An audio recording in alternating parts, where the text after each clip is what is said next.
యేసే శిలువ మీద ఉన్నప్పుడు ఇదిగో నీ తల్లి అని ఆ శిష్యుడితో చెప్పినప్పుడు ఆ శిష్యుడు ఆ తల్లిని చూసుకోవడం మొదలు పెట్టాడు. చాలా మంది గుడ్ ఫ్రైడే రోజు 7 మాటలు ఇస్తారు కదా, స్త్రీలకి మాట ఇస్తారు. తల్లి మీద చూపించిన సందర్భం, తల్లి కుమారుని చివరి మాటలు విన్న సందర్భం భూలోక రకంగా ఆలోచిస్తే. అయితే ఈ మాటను గనుక మనం ఆలోచిస్తే, యేసయ్య దేవుని కుమారుడు, మనుష్య కుమారుడు. ఆయన మనుష్య కుమారుడు అంటే 100% మనిషిలాగా శరీరాకారంలో ఆయన వచ్చాడు. ఆయన దేవుడు పరలోకాన్ని విడిచి భూలోకానికి వచ్చాడు. అయితే ఆయన మనుష్య కుమారుడిగా ఉన్నప్పుడు ఆయన చాలా సార్లు చెప్పాడు, ఇదిగో నీ తల్లి తండ్రి నీ వెనకాల ఎదురు చూస్తున్నా అంటే, ఎవరు నా తల్లి, ఎవరు నా తండ్రి, ఎవరు నా సహోదరులు, ఇదిగో దేవుడి మాట వింటున్న వీళ్ళే కదా నా సహోదరులు, వీళ్ళే కదా నా తల్లిదండ్రులు అన్నాడు. తల్లినైనా తండ్రినైనా అక్కడైనా చెల్లెనైనా భార్యనైనా ఎవరినైనా నాకన్నా అధికంగా ప్రేమిస్తే నా సిలువ మోయడానికి అర్హుడు కాదని కూడా ఆయన చెప్పేశాడు. ఒక శిష్యుడు యొక్క తండ్రి చచ్చిపోతే మృతులు పాటిపించుకుంటారు, నువ్వు వచ్చేసే అన్నారు. అంటే ఆయన ఎంటైర్ జర్నీలో ఆయన మాటలు విన్నోళ్ళు ఏమనుకున్నారంటే, ఈయనకు అసలు రిలేషన్స్ వాల్యూ తెలీదు, తల్లి వాల్యూ తెలీదు, తండ్రి వాల్యూ తెలీదు, అన్నదమ్ముల వాల్యూ, అసలు ఈయనకు వాల్యూస్ తెలీదు, అసలు ఈయన అలాగ ఉన్నాడు అని అనుకున్నారు. కానీ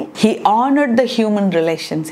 యేసయ్యకి హ్యూమన్ రిలేషన్స్ పట్ల చాలా వాల్యూ ఉందని ఈ మాటను బట్టి మనకు అర్థమవుతుంది. He valued the human relations and at the same time మనం 17వ అధ్యాయంలో కనుక చూస్తే ఆయన చేసిన ప్రార్థన అనేది it's a heart touching prayer. ఆయన అంటాడు, తండ్రి నువ్వు నాకు ఏది నేర్పించావు అంటే, యేసయ్యకు తండ్రి ఏదైతే నేర్పించాడో, యేసుక్రీస్తు నేను అన్ని కూడా వాళ్లకు నేర్పించాను. తండ్రి రాజ్యము నువ్వు నాకు ఇచ్చినట్లు నేను వాళ్ళకి ఇచ్చాను. తండ్రి వాళ్ళు ఈ లోకములో ఉన్నారు, వాళ్ళు ఈ లోకం నుంచి వాళ్ళని ప్రత్యేకపరచు. నేను వాళ్ళతో ఉన్నంత పాటు వాళ్ళని నేను రక్షించుకున్నాను, కానీ ఇప్పుడు వాళ్ళని నేను వదిలేసిపోతున్నాను. ఇప్పుడు వాళ్ళు ఒంటరిగా ఉండొద్దు, వాళ్ళను నువ్వు కాపాడు, వాళ్ళను నువ్వు రక్షించుకో, వాళ్ళు ప్రత్యేకపరచబడాలా, వాళ్ళు పవిత్రంగా ఉండాలా, వాళ్ళను నువ్వు కాపాడు అని శిష్యుల గురించి ఒక మనోవేదన ఆయన గెత్సెమనే తోటలో చేసిన ప్రార్థన యోహాను సువార్త 17వ అధ్యాయంలో రాయబడి ఉంది. అంటే he was so focused on the will of God. దేవుని యొక్క చిత్తము పక్షాన ఆయన సంపూర్ణ ఫోకస్ ని కలిగి ఉన్నాడు. ఆ ఫోకస్ తో పాటు ఆయనకి వాల్యూస్ కూడా ఉన్నాయి. కానీ ఎప్పుడైతే